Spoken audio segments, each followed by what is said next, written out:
Halo semuanya, kembali lagi bersama saya di channel Imanime Celebes.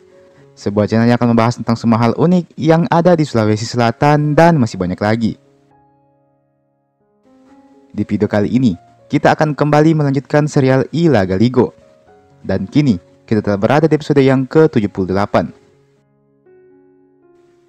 Oke, sebelum kita memasuki pembahasan, seperti biasa, saya mau mengajak teman-teman semua buat yang belum subscribe, supaya bisa terlebih dahulu tekan tombol subscribe-nya, supaya channel ini bisa terus berkembang dan memberikan informasi, hiburan, serta wawasan kepada kita semua. Oke? Kalau sudah, langsung saja. Mari kita masuk ke pembahasan. Inilah dia Ilaga Ligo Series episode yang ke-78.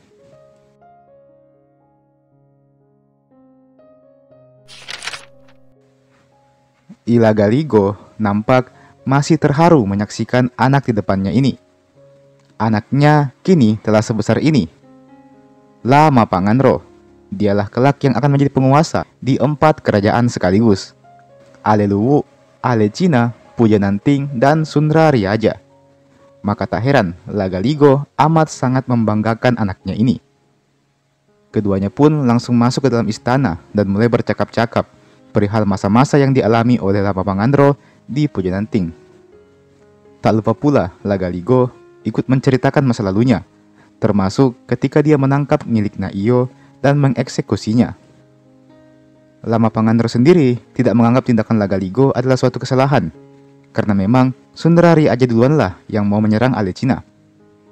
Meski begitu, Lama Panganro sedikit tak setuju dengan cara Laga Ligo mengakhiri hidup milik Naiyo. Percakapan pun terus berlangsung. Laga Ligo nampak sangat senang menyambut anaknya ini. Dia bercerita dengan antusias. Lama Panganro sempat meminta agar istri milik Naiyo beserta para tawanan perang lainnya yang dibawa dari Sunrariaja agar dikembalikan saja ke kerajaannya. Laga Ligo langsung menyetujui hal itu. Dia bahkan dengan sukarela memberikan Sunrariaja kepada Lama Panganro. "Akan kukabulkan semua permintaanmu, nak, asalkan kamu mau tinggal di sini dan menjadi penerusku untuk memimpin Alecina dan Aleluwu." Demikian ucap Laga Ligo dengan ekspresi yang sangat senang. Lama Panganro untuk sesaat larut dalam kebahagiaan. Dia tidak menyangka kedatangannya akan disambut seperti ini. Dia bahkan tidak menyangka bahwa dirinya benar-benar akan ditawari menjadi putra mahkota. Sungguh, dia merasa bahagia bisa bertemu dengan ayahnya ini. Namun, sesaat kemudian dia teringat akan janjinya kepada sang ibu. Sebelum berangkat ke Alecina, Lama Panganro telah berjanji untuk kembali lagi ke Pujananting dan tidak akan tinggal lama di Alecina. Sekalipun Laga Ligo beserta semua rakyat Alecina memohon padanya untuk tinggal. Alhasil, Lama Panganro pun berucap, "Terima kasih ayahanda atas kemurahan hatimu untuk menerimaku di sini. Hanya saja, kedatanganku kemari bukanlah untuk meminta harta ataupun jabatan.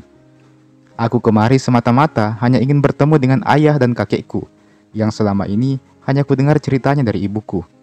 Aku hanya ingin tahu seperti apa rupa dari ayah dan kakekku ini, agar hidupku tak dipenuhi dengan rasa penasaran." Demikian ucap Lama Panganro. Ekspresi Laga Ligo yang tadinya senang bukan main, mendadak berubah menjadi masam. Dia nampak kecewa dengan pernyataan anaknya ini. Meski begitu, Laga Ligo kembali mencoba merayu anaknya ini.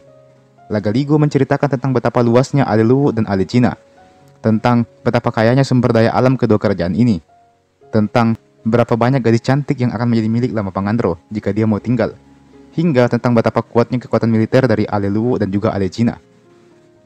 Lama Panganro yang memang sudah berjanji sejak awal pun tetap tidak bergeming. Dia tetap memaksakan dirinya untuk tidak tinggal di Alecina. "Maafkan aku, ayahanda. Tujuanku kemari hanyalah untuk bertemu denganmu dan kakekku. Setelah itu, aku akan segera pulang ke Pujananting." Demikian ucap Lama Panganro. "Jadi, apapun yang kukatakan, kamu akan tetap pulang juga?" tanya Laga Ligo dengan nada membentak. "Iya, ayahanda. Maafkan aku. Tapi aku telah berjanji kepada ibuku untuk kembali ke Pujananting," ujar Lama Panganro. Seketika, Laga Ligo langsung teringat dengan istrinya, Putri Tompo, di Pujananting. istri yang dia cintai, namun belum sempat dia temui lagi. Aku tidak mau ibuku menjadi semakin benci dengan orang Ugi, karena katanya orang Ugi hanyalah orang-orang yang tak pandai menepati janjinya. Demikian tanda Lama Pangandro. Sontak, Lagaligo langsung kaget mendengar hal itu.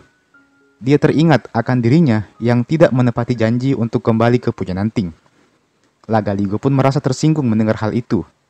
Maka, tanpa basa-basi, Lagaligo langsung pergi meninggalkan Lama Pangandro. Lagaligo masuk ke kamar Wetendri Engka dan menutup pintu dengan suara yang sangat keras, tanda bahwa dia sedang marah. Lama Pangandro yang merasa sedikit terkejut hanya bisa duduk diam. Dia berusaha menunggu ayahnya sampai keluar dari kamarnya. Namun, setelah ditunggu cukup lama, Lagaligo tidak keluar juga dari kamar tersebut. Karena merasa kasihan, maka Saori Gading pun datang dan menemui cucunya ini. Dia menjelaskan tentang sifat Lagaligo yang memang seperti itu. Tak lupa pula, dia menenangkan hati cucunya ini. Lama Pangandro memeluk erat Saori Gading, sosok yang nampaknya bisa dia percayai. Saori Gading balas memeluk cucunya ini. Terbesit sebuah senyuman di wajahnya yang nampak semakin menua itu. Alhasil, Saori Gading pun menyarankan agar Lama Pangandro segera kembali ke Pujananting. Tentunya bersama dengan para tawanan perang dari Sundara Riaja. Lama Pangandro mengiyakan hal itu. Maka dia pun langsung bersiap untuk kembali ke Pujananting. Sebelum berangkat, Lama Pangandro sebenarnya ingin menemui Lagaligo untuk yang terakhir kalinya. Maka diutuslah La Sulolipuk untuk mengabari Lagaligo kalau Lama Pangandro akan berangkat ke Pujananting. Namun, apa yang dikatakan oleh Lagaligo sungguh tidak mengenakan hati. La Sulolipuk kembali menghadap Saori Gading dan juga Lama Pangandro. Dengan berat hati, dia menyampaikan isi pesan dari Lagaligo yang berkata, "Aku tidak punya keturunan di Pujananting." Usai mendengar pesan tersebut, Lama Pangandro langsung terdiam membisu. Ekspresinya kaku, tapi perlahan-lahan air mata mengalir di pipinya. Ya, Lagaligo baru saja memutuskan hubungan dengannya. Lagaligo baru saja tidak lagi menganggap Lama Pangandro sebagai anaknya.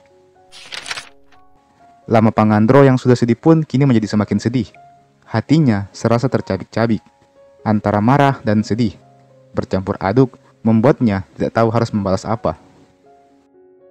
Saori Gading hanya memeluk erat cucunya ini dan berkata, "Nak, jika ayahmu tidak menganggapmu sebagai anak, maka setidaknya kamu masih punya aku yang akan selalu menganggapmu sebagai cucuku. Maafkan ayahmu yang mungkin masih terbakar emosi." Demikian ujar Saori Gading menenangkan Lama Pangandro.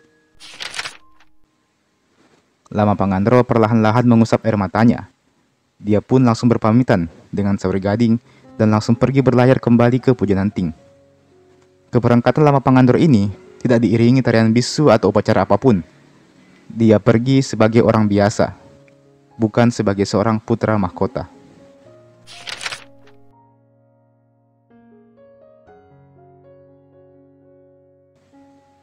Dan teman-teman, itulah tadi Lagaligo Series episode yang ke-78.